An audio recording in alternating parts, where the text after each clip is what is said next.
Have you ever wondered what separates those who crumble under pressure from those who thrive? It's not about luck or talent or even how hard they work. It's about how they think. Pressure doesn't break people, it reveals them. It peels back the layers and shows what's truly driving their actions.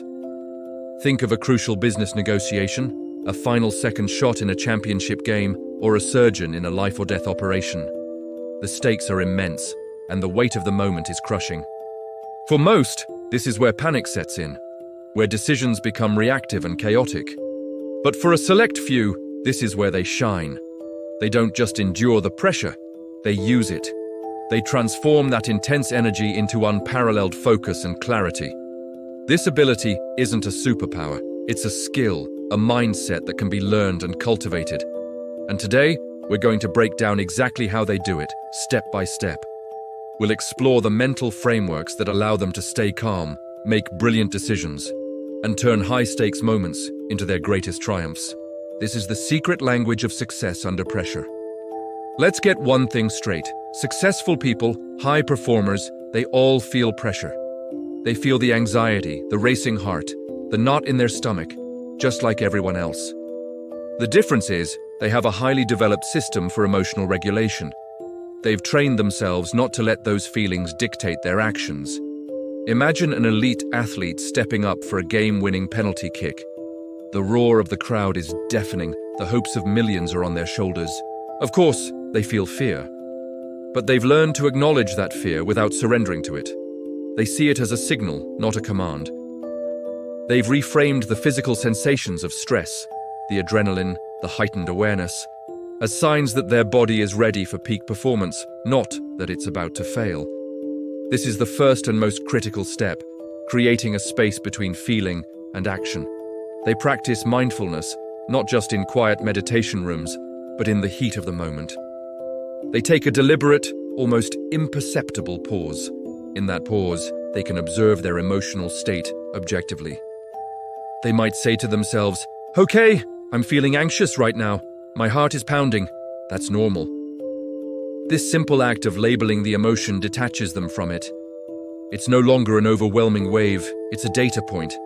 They can then choose how to respond instead of being driven by a primal fight-or-flight instinct. They don't suppress the emotion. That's a recipe for disaster. Instead, they channel it. They use that heightened state of arousal to sharpen their focus, to access a deeper level of concentration. They've built this capacity through consistent practice.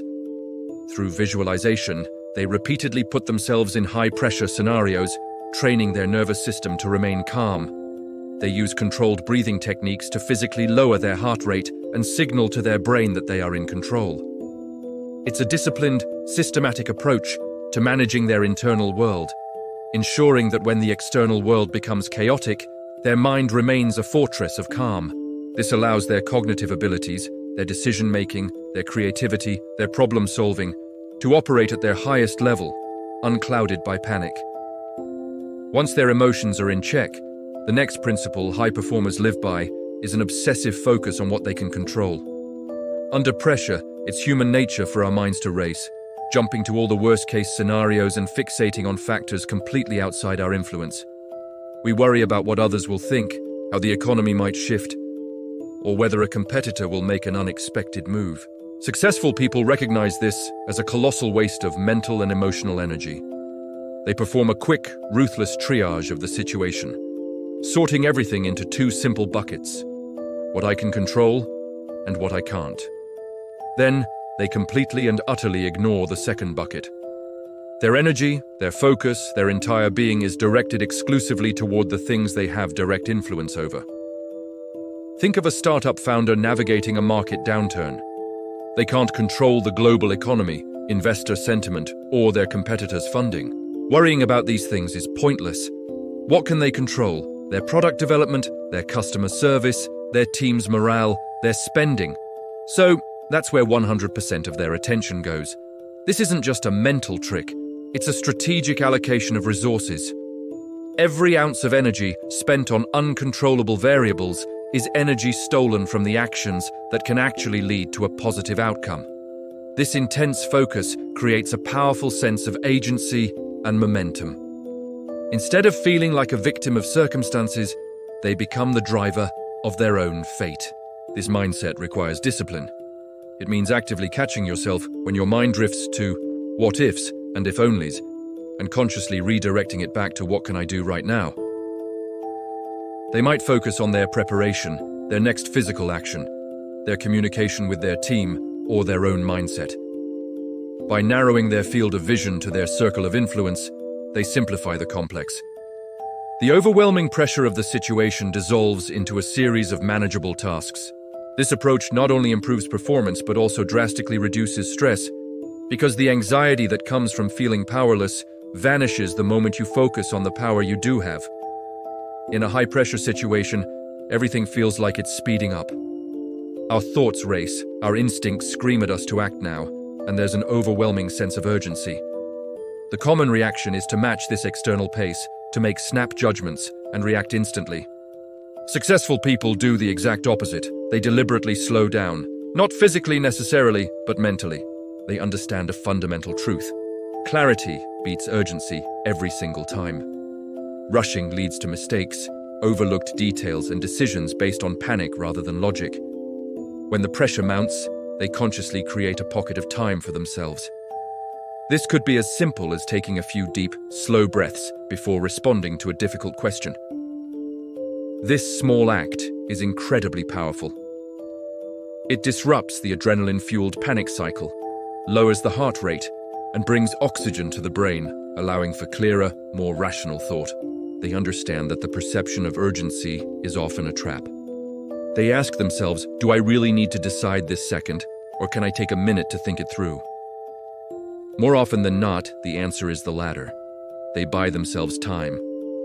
In a negotiation, they might say, that's an interesting point, let me take a moment to consider it. In a crisis, they don't just start giving orders, they take a step back to assess the full picture. This mental slowing down allows them to process information more effectively. Instead of reacting to the first piece of data they receive, they can gather more information, see patterns, and evaluate options from a more strategic perspective. They're essentially shifting from their fast, intuitive, and emotional System 1 thinking to their slow, deliberate, and logical System 2 thinking.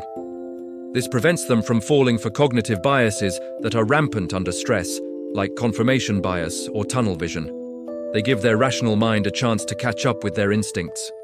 By resisting the temptation to react impulsively, they maintain control of the situation, rather than letting the situation control them. They know that a few seconds of deliberate pause can be the difference between a disastrous mistake and a brilliant move. When you're in the thick of a high-pressure moment, it's easy to get tunnel vision. The immediate problem feels like the entire world, and the outcome feels like a life or death matter.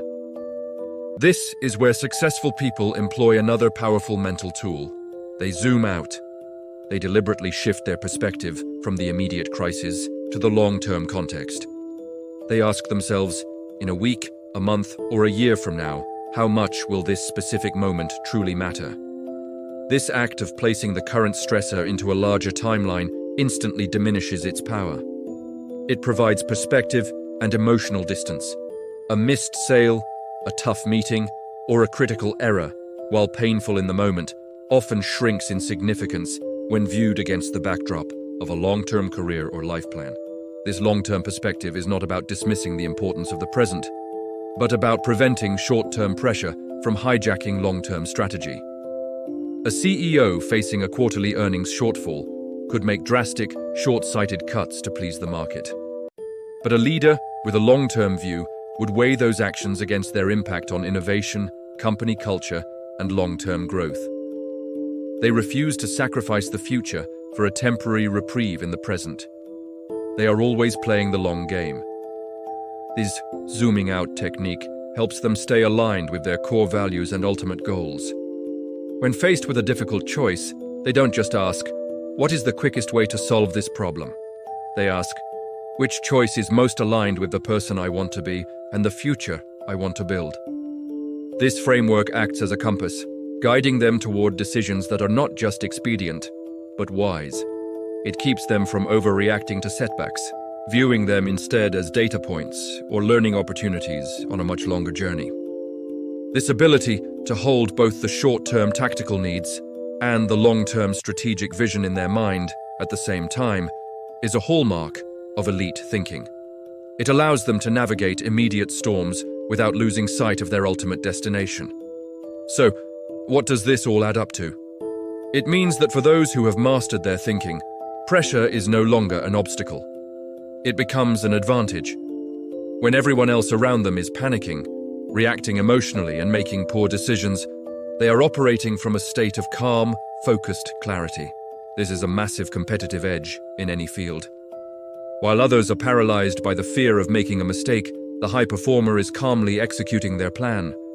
While others are distracted by things they can't control, they are doubling down on actions that create results. While others are rushing into foolish errors, they are slowing down to find the smartest path forward. They see opportunities where others see only threats. The very pressure that causes others to crumble is what sharpens their focus and elevates their performance. They have transformed a force that is typically destructive into a tool for peak achievement. This quiet confidence you see in them isn't arrogance. It's the natural result of knowing you have a reliable mental system for handling whatever comes your way. It's the peace of mind that comes from knowing that no matter how intense the situation gets, your thinking will remain clear. This is the ultimate power.